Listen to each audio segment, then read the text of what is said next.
Today, many modern scientists arguing that human brain is not capable of doing two things at the same time. I am a living example that they're all wrong. I have 12, 14 tracks running in my mind all the time. Intellect is only the surface aspect, it is a veneer.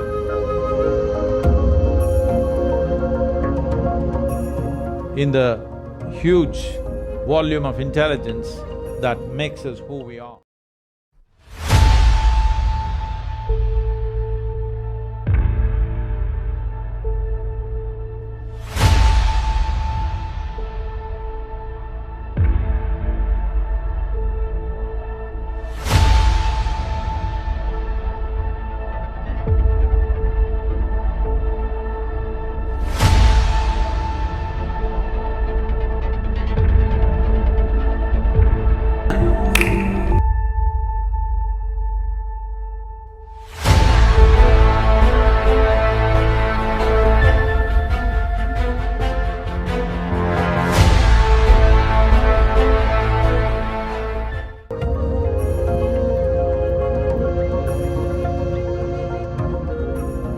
If you look at the evolutionary dimension of life upon this planet, why a human being is dominating this world, though physically we are weaker than many other creatures on the planet, is simply because in some way we have become more competent than others. So the competence of being human is greatly reduced when there is no clear distinction between what is memory, what is imagination, what is sleep, what is wakefulness. There are 5 major points of receptivity in one's mind. These are centers of memory, centers of imagination, centers of right perception, centers of perversion and centers of sleep. If you practice classical yoga, these 5 dimensions will be distinctly separate in your experience.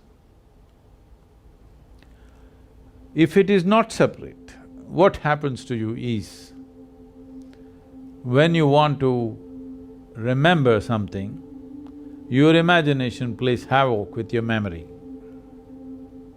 When you want to imagine something, your memory will constrain you from really proper dimension of imagination. When you want to sleep, you will have dreams. When you want to be awake, you will fall asleep. This causes a whole lot of confusion and inefficiency of life. I'm not talking about you being efficient in your profession or in your office or wherever else. That also, yes, in that way also it manifests, but more than that, inefficiency of life. When I say inefficiency of life, this life will not function with the effervescence and exuberance and exploration that life is, that it can explore many dimensions within itself. This possibility is greatly reduced simply because this mix-up has happened in people's experience of life. Classical yoga is very, very focused on separating these things. If you separate these things, you can become what is called as an Avadhani.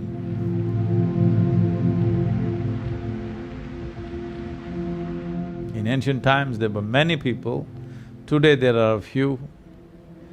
Some of them are called Avadhanis, which means they have 8 types, 8 capabilities. That is, at a single moment, at a given moment, they can perform 8 different actions. Like they can compose poetry, at the same time, they can do a very complex mathematical problem, at the same time, they can smell perfumes and decide which is which, at the same time, they can taste many things and say whatever they have to say about it, at the same time, they can do many things like concerning with all the 5 senses. of seeing, hearing, smelling, tasting and touching. Many actions they can perform at the same given time. 8 type of actions. If you can perform, you are called an Ashtavadhani. If you can perform 10 types of actions, you are called a Dashavadhani. If you can do 100 types of actions, you're called a Shatavadhani. If you can do 1,000 types of actions, you're called a Sahasravadhani. Sahasravadhanis have been very, very rare. People say that Agastya Muni was a Sahasravadhani, that means he could do 1,008 things at the same time. So, these Avadhanis are not just legend, there have been many in the past which are well-recorded incidents. Vidyapati in Andhra Pradesh was a Dashavadhani.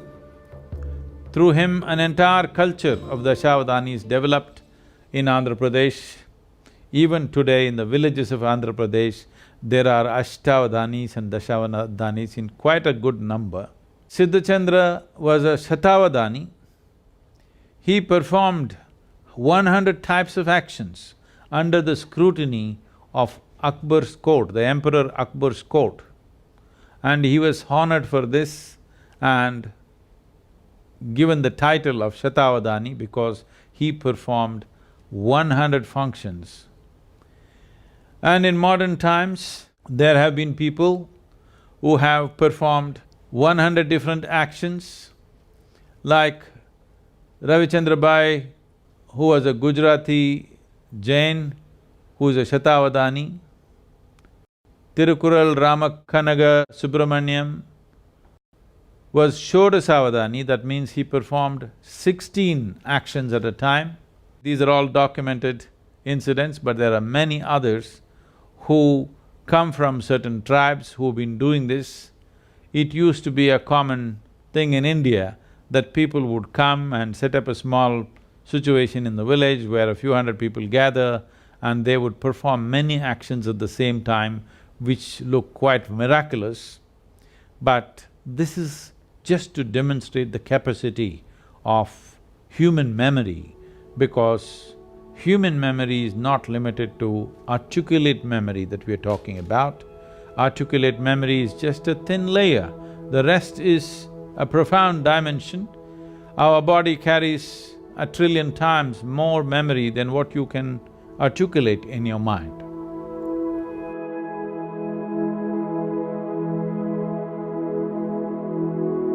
Today, there are many modern scientists, unfortunately, arguing that human brain is not capable of doing 2 things at the same time. You can do it best only if you do 1 thing at a time. I am a living example that they're all wrong. I have 12, 14 tracks running in my mind all the time.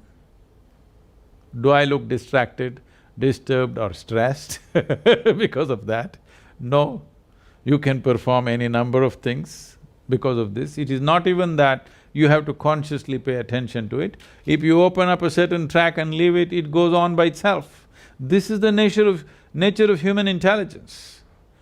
You are not sitting here and conducting your renal functions or your liver functions or your spleen working or not. You're not doing this. Aren't all these many things happening at the same time? Isn't there an intelligence within us which is capable of doing all these things? It is just that most human beings are understanding human intelligence as just as intellect. Intellect is only the surface aspect, it is a veneer in the huge volume of intelligence that makes us who we are, because we are made from within. All the intelligence that is needed to create this body, to create this life is intrinsic to us. It is not something that happens from outside. It is intrinsic to us. It is just a question of access. If you want a living intelligence, if you want to exist as a living intelligence, one thing you should not do is, you never ever form an opinion about anything. That means you're always an active intelligence. you're looking at everything the way it is. An opinion means you have given up your ability to experience, you have become opinionated, or an impression of the past is overruling the reality of what is there right now. This is what an opinion is.